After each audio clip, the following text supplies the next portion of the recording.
This is the story of the Boggart under the stairs. Once long ago in the north of England, there lived a farmer and his wife and their little boy. One day, the boy was playing with a little rubber ball. He was bouncing it on the hard floor and catching it. He happened to bounce it by the door of a closet that had been built under the stairs. The door had a knothole, and the boy was curious. I wonder if my ball will fit through that knothole. So the boy took his little rubber ball and pushed it into the knothole. Well, whoops, whoosh, out of the knothole came the ball. The boy had to run and chase it. Well, the boy took the ball again. I wonder if it'll do that again. So the boy pushed the rubber ball through the knothole. This time he was ready. Whoosh, out came the ball, and the boy caught it. Now, the boy put his eye to the knothole, and whoops, there was a wee frisky man, a friskin' and a grinnin' and a twisty spinnin'. Well, the boy opened the door. No little man, a bucket and a mop, a broom and a dustpan, things his mother used to keep the house clean. The boy closed the door and looked again through the knothole. And there was that wee frisky man again, a friskin' and a grinnin' and a twisty spinnin'. The boy knew he had him a Boggart, a playmate. Well, the boy pushed the rubber ball through the knothole, and it came flying out, whoosh, just as the farmer and his wife came into the room. "What you got there, boy?" asked the farmer. "Got me a Boggart, and we're playing catch." "What?" roared the farmer. "I'll not have such a fierce house-plaguing goblin in my house." Now the farmer and his wife knew that a hole points the eye to things unknown. So now the farm wife put her eye to the knothole, and there she saw a good servant elf who would help her keep the house clean if she treated him right. But when the farmer put his eye to the knothole, there was that fierce house-plaguing goblin. "I'll not have a Boggart in my house, causing mischief and messes. You must go," cried the farmer. But the Boggart didn't go. That night, after the folks were all asleep, the Boggart came out of the closet and made mischief Boggart fashion. He threw all the dishes on the floor. He turned the table over. He strewed the ashes from the fireplace all over the kitchen. Then he went out in the barn. He threw the clean hay into the muck. He let the horse and the cow loose. And then he came back into the house and gave one big stomp and woke everybody up. Well, he was a Boggart after all. Well, the next morning, the farmer was furious. "See, he's a house-plaguing goblin." But the farm wife and the little boy were happy. The Boggart was still there. Now, I will not have a Boggart in my house.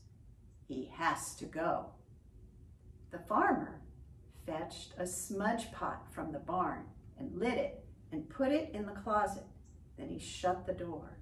Soon the smoke was floating out through the knothole, and there, floating in the smoke, was the Boggart's little smiling face.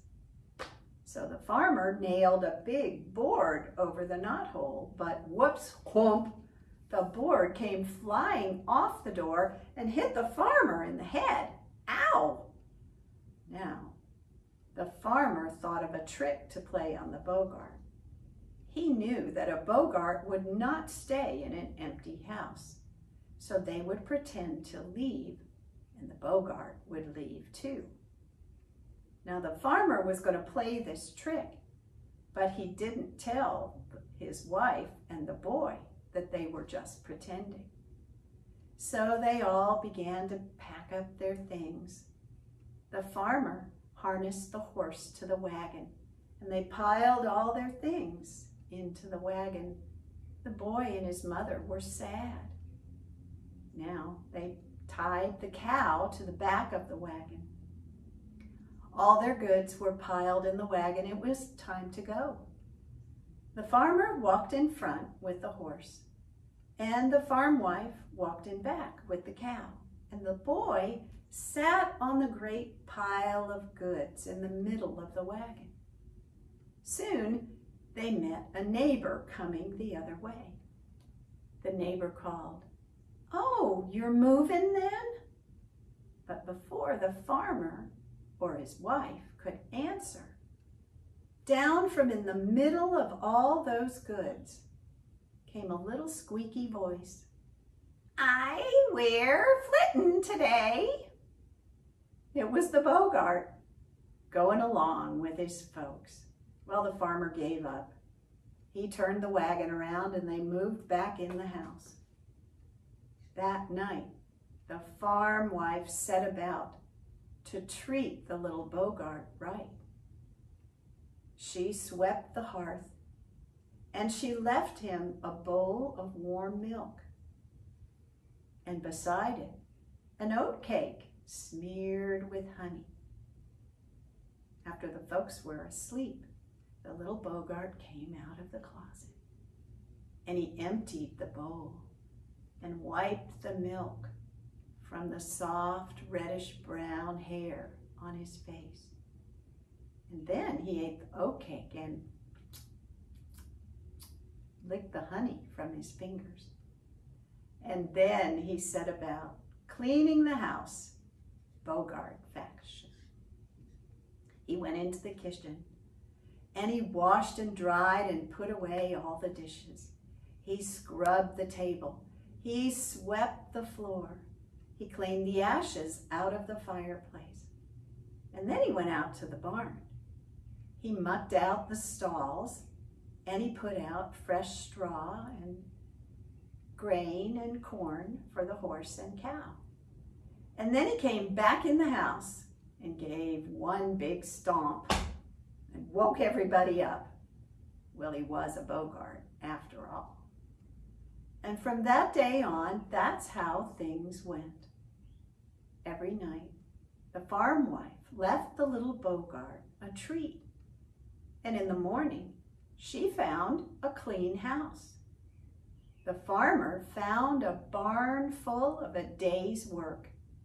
And the boy had a wee frisky man for a playmate. Now, they never saw the little Boggart except when they looked through the knothole. And then the farmer saw a fierce house-plaguing goblin. The farm wife saw a good servant elf. And the boy saw a wee frisky man, a playmate. And he was all of those things, for he was the Boggart under the stairs.